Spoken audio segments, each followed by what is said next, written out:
টানা কয়েক মাস নিম্নমুখী থাকার পর কানাডার ইনফ্লেশন আবার ঊর্ধ্বমুখী হতে শুরু করেছে।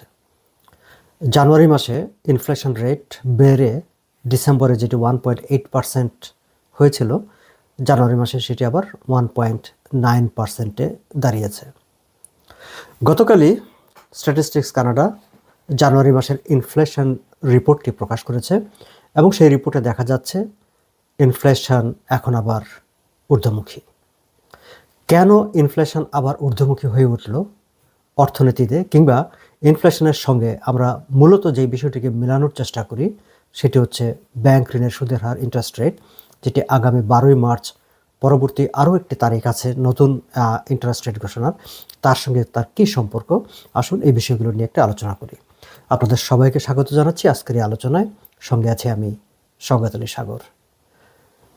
দর্শক, আমরা জানি যে ব্যাংক অফ কানাডা তাদের একটা খুবই পছন্দের জায়গা, তাদের খুব আগ্রহের জায়গা হচ্ছে ইনফ্লেশন রেট 2%, এবং সেটি 2%-এর নিচে নেমে এসেছে। অন্তত হেডলাইন সিপিআই যেটাকে বলা হয় কনজিউমার প্রাইস ইন্ডেক্স, সেটি 2%-এর নিচে নেমে এসেছে। সেটি আমরা বেশ গত কয়েক মাসে আমরা দেখেছি, কিন্তু এবার সেটি 1.9%-এ কেন উঠে আসলো? এবার 1.9%-এ উঠে এসেছে মূলত এনার্জি প্রাইস, গ্যাসোলিন এবং ন্যাচারাল গ্যাস, এই দুটির প্রাইস খুবই বেড়েছে, এবং এই দুটির প্রাইস বেড়ে যাওয়ার কারণেই মূলত ইনফ্লেশনটা আবার আপওয়ার্ড হয়েছে। আমরা যদি একটু তাকিয়ে দেখি যে গ্যাসের দাম, সেটি পাম্পে 8.6% বেড়েছে এক বছর, গত বছরের তুলনায়। আর ঠিক আগের মাসের সঙ্গে, ডিসেম্বর মাসের সঙ্গে যদি তুলনা করি, সেক্ষেত্রে দেখা যাচ্ছে 3.5% বেড়েছে। অপরদিকে খাবারের দাম, ফুড স্টাফ এবং অন্যান্য যেগুলো নিত্য প্রয়োজনীয় সেগুলোর দাম, বিশেষ করে খাবারের দামটা ইন্টারেস্টিং, যে রেস্টুরেন্টে খাবারের দাম কমায়, খাবারের দামটা এবার কমে গেছে, 0.6% কমেছে। স্ট্যাটিস্টিক্স কানাডা আমাদেরকে জানাচ্ছে যে 2017 সালের মে মাসের পর এই প্রথম আসলে ফুড প্রোডাক্টের প্রাইসটা একটু ডাউনওয়ার্ড হয়েছে, নিম্নমুখী হয়েছে। আমরা যেটা বলছিলাম যে গ্যাসের দামের কারণে, গ্যাসোলিনের বা ন্যাচারাল গ্যাস, এই দুটির দামের বৃদ্ধির কারণে মূলত ইনফ্লেশন রেটটা আপ হয়েছে। আমরা যদি এর একটু ভেতরের দিকে তাকাই, আমরা তাহলে দেখি যে মূলত সবচেয়ে বড় কন্ট্রিবিউশন সেটা ছিল আসলে ম্যানিটোবায় একদম অলমোস্ট 25%-এর বেশি প্রাইসটা হাইক করেছে এবছর। তার কারণ হচ্ছে যে ম্যানিটোবায় গ্যাস এবং মূলত এনার্জি প্রোডাক্টের উপর তাদের একটা প্রভিন্সিয়াল ট্যাক্স, যেটি গত কয়েক বছর সেটি সাসপেন্ডেড ছিল, সেটি ইমপ্লিমেন্ট করা হতো না, কিন্তু এবার সেটি আবার পুনর্বহাল করা হয়েছে। ফলে ম্যানিটোবার সেই প্রভিন্সিয়াল ট্যাক্সটা এনার্জি প্রোডাক্টের উপর পুনর্বহাল করার কারণে পুরো কানাডাতেই তার একটা ইম্প্যাক্ট হয়েছে, যার কারণে ম্যানিটোবাতে সবচেয়ে বেশি বেড়েছে। কিন্তু যেহেতু প্রাইস ইন্ডেক্সটা ফেডারেলি একটা গড় করে প্রকাশ করা হয়, ফলে সেই ক্যালকুলেশনে দেখা গেল যে পুরো দেশেই প্রাইসটা বেড়ে গেছে। আরও একটি বিষয় এই ইনফ্লেশনে ইম্প্যাক্ট করেছে, যে আমরা জানি যে গত মাসের যেটি আমরা বলেছিলাম ইনফ্লেশন, যেটি 1.8% ডিসেম্বরে যেটি নেমে এসেছিল, সেই ক্ষেত্রে একটা মেজর কন্ট্রিবিউশন ছিল গভর্নমেন্টের, ফেডারেল গভর্নমেন্টের, যে জিএসটি ব্রেক একটা দিয়েছে, যে একটি সার্টেন টাইম, যেটি গত রোববার আসলে শেষ হয়ে গেছে টাইমটি, যে এই সময়ের সার্টেন কিছু প্রোডাক্ট কেনাকাটার ক্ষেত্রে জিএসটি দিতে হবে না, সেটিকে রেয়াত দেওয়া হয়েছিল। সেটি আসলে গত মাসের ইনফ্লেশনটাকে বেশ খানিকটা কন্ট্রোলে রেখেছে। এই মাসেও সেটি ছিল, সেটিও কন্ট্রোলে রেখেছে, কিন্তু দেখা গেছে যে এই জিএসটি রিবেটের কারণে প্রাইস ইন্ডেক্সটা যতটা কমেছে, কিন্তু গ্যাসের প্রাইস আপ হওয়ার কারণে দুটা প্লাস মাইনাস করে ফাইনালি সেটি আবার বেড়ে গেছে। সিপিআই যখন ক্যালকুলেট করা হয়, কনজিউমার প্রাইস ইন্ডেক্স যখন ক্যালকুলেট করা হয়, তখন প্রাইসের আসলে ট্যাক্স সহ সেই মূল্যটি ধরা হয়, ফলে ট্যাক্সের একটা গুরুত্বপূর্ণ ইম্প্যাক্ট থাকে এই ক্যালকুলেশনে। আমরা যদি এই যে জিএসটি রিবেট যেটি ট্যাক্স আরও রেয়াত দেওয়া হয়েছিল এই কয়েক মাসের জন্যে জাস্টিন ট্রুডোর ফেডারেল গভর্নমেন্টের ঘোষণায়, সেটিকে যদি আমরা যদি এই রেয়াতটি যদি না থাকতো, অর্থাৎ পুরো বিষয়টি যদি অ্যাজ ইট ওয়াজ থাকতো, তাহলে আমরা দেখি যে মূলত ইনফ্লেশন রেটটা এখন আমরা যেটিকে 1.9% বলছি, এই সময়ের ইনফ্লেশন রেটটা হতো 2.7%, এবং গত মাসে যেটা ছিল 1.8% সেটি আসলে হতো 2.3%। ফলে এই যে 2.3% এবং 2.7% এই দুটি কিন্তু ব্যাংক অফ কানাডার যে থ্রেশহোল্ড, তারা যে 2%-এ ইনফ্লেশনটাকে দেখতে চায় তার চেয়ে অনেক উপরে।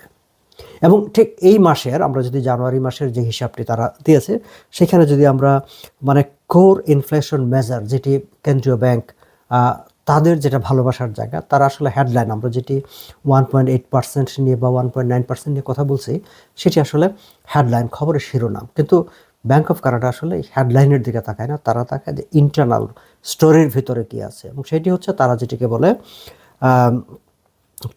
তাদের প্রিফার্ড একটা কোর ইনফ্লেশন মেজার। এবং কোর ইনফ্লেশন মেজারে কিন্তু এই সময়কার ইনফ্লেশন রেটটা হচ্ছে এই মাসের 2.7%, মানে বেসিক্যালি জিএসটি রিবেটটাকে বাদ দিলে যেটি হতো সেটি, এবং গত মাসেও সেটা ছিল, ডিসেম্বর সেটা ছিল 2.3%। এখন এই যে আমরা হেডলাইনটাকে যদি আলোচনায় রাখি যে 1.9%-এ ইনফ্লেশন আবার ফিরে আসলো, এটি মানে সেন্ট্রাল ব্যাংকের জন্য কি বার্তা দিচ্ছে এই ডাটা? দর্শক, আমরা জানি যে কিছুদিন আগেই যে লেবার মার্কেটের যে সার্ভে রিপোর্টে প্রকাশিত হয়েছে, সেখানেও আমরা দেখেছি যে কানাডার লেবার মার্কেট বেশ খানিকটা চাঙ্গা হয়েছে, ঘুরে দাঁড়িয়েছে। ফলে লেবার মার্কেট খানিকটা স্ট্রং, ইনফ্লেশন আবার হাই, এই সব কিছু মিলিয়ে মানে ব্যাংক অফ কানাডার জন্য কি বার্তা? অর্থনীতি নিয়ে যারা বিশ্লেষণ করেন তারা এবং ইকোনমিস্টরা, আমি দেখলাম যে তারা বলছেন যে আগামী 12ই মার্চ ব্যাংক অফ কানাডার যে ইন্টারেস্ট রেট ঘোষণার যে তারিখটি আছে, এই তারিখটির আগে এই যে ইকোনমির এই অবস্থা, এই ডাটাটা তাদেরকে এক ধরনের একটা মানে সংশয়ের মধ্যে ফেলে দিয়েছে যে তারা আসলে কি করবে। এবং বিশ্লেষকরা বলছেন যে টোটাল ডাটা এবং টোটাল যে এনভায়রনমেন্ট, ইকোনমিক এনভায়রনমেন্ট, সেটি আরেক দফা ব্যাংক ঋণ সুদের হার কমানোর অনুকূলে নয়। অর্থাৎ মোস্ট অফ দ্য ইকোনমিস্ট তারা মনে করছেন যে এই দফা হয়তোবা bank of Canada interest rate ঠিক এখন যেটি 3%-এ রয়েছে, ঠিক সেই জায়গায় তারা রাখবে। এইবার অন্তত তারা কোনো ইন্টারেস্ট রেট কাট করার দিকে যাবে না। তবে বিকল্প আরও একটি ভাবনা আলোচিত হচ্ছে, বিকল্প আরও একটি থিওরি কিংবা লজিক আলোচিত হচ্ছে, সেটি হচ্ছে ডোনাল্ড ট্রাম্পের যেই ট্যারিফ আরোপের যে ঘোষণা, 25% ট্যারিফ আরোপের ঘোষণা, এবং সেটি নিয়ে কানাডা আমেরিকার মধ্যে এক ধরনের একটা উত্তেজনা তৈরি হয়েছে। অর্থনীতিতেও সেটি নিয়ে এক ধরনের একটা সংশয় তৈরি হয়েছে, অনিশ্চয়তা তৈরি হয়েছে। ফলে সত্যি যদি এই ট্যারিফ মানে আরোপের ব্যাপারটি এক্সিকিউট হয়ে যায়, সেটি কানাডার ইকোনমিকে একটা স্ট্রং একটা চাপের মধ্যে ফেলে দেবে। সেই ক্ষেত্রে ইকোনমির একটা সাপোর্ট দরকার হবে, এবং যদি ট্যারিফ অ্যানাউন্সমেন্টটা হয়ে যায়, সেই ক্ষেত্রে ব্যাংক অফ কানাডাকে অবশ্যই ইকোনমিকে সাপোর্ট দেওয়ার জন্য ইন্টারেস্ট রেট কমিয়ে আনতে হবে, ইন্টারেস্ট রেট কাট করতে হবে। এখন দুটি বিষয়ের উপর নির্ভর করছে। এক হচ্ছে যে এটি ট্যারিফটি একদিকে পুরো অর্থনীতির জন্য একটা ক্ষতি বয়ে আনবে, ক্ষতি করবে, অর্থনীতিকে চাপে ফেলে দেবে। আবার ব্যাংক অফ কানাডাকে ইন্টারেস্ট রেট কাটানোর মানে কমানোর পক্ষে ভাবতে সহায়তা করবে। এর বাইরে এখনকার যে ইকোনমিক সিচুয়েশন, সামগ্রিকভাবে ইনফ্লেশন রেট বলি, লেবার মার্কেট বলি, অন্যান্য যেসব তথ্য উপাত্ত যারা হিসাব করে, সেই সব কিছু মিলিয়ে অন্তত 12ই মার্চে মানে ইন্টারেস্ট রেটটাকে স্থিত রাখা হবে, এমন ভাবছেন ইকোনমিস্টরা। মানে নতুন কোনো কমানোর ঘোষণা আসবে না, এরকম ভাবছেন ইকোনমিস্টরা। যাই হোক দর্শক, শেষ করার আগে আমি যদি রিক্যাপ করি, তাহলে হচ্ছে যে স্ট্যাটিস্টিক্স কানাডা আমাদেরকে জানাচ্ছে জানুয়ারি মাসে কানাডার ইনফ্লেশন ডিসেম্বরের চাইতে খানিকটা বেড়ে 1.9% হয়েছে, এবং এটি আসলে মানে যেই গভর্নমেন্টের যে জিএসটি রিবেট আছে, সেই জিএসটি রিবেটটাকে কনসিডারেশনে রেখে, আমরা যদি জিএসটি রিবেটটাকে কনসিডারেশনে না রাখি, তাহলে সেটি আসলে ছিল 2.7%, যেটি ব্যাংক অফ কানাডার থ্রেশহোল্ডের বেশ খানিকটা উপরে। ইকোনমিস্টরা ধারণা দিচ্ছেন মার্চ মাস পর্যন্ত এই যে এনার্জি প্রাইসের যে আপওয়ার্ড যে ট্রেন্ডটা শুরু হয়েছে, সেটি মার্চ মাস পর্যন্ত থাকবে। ফলে আগামী কয়েক মাস ইনফ্লেশন আরও বাড়তে থাকবে। দর্শক, আজ পর্যন্তই। ভালো থাকবেন সবাই।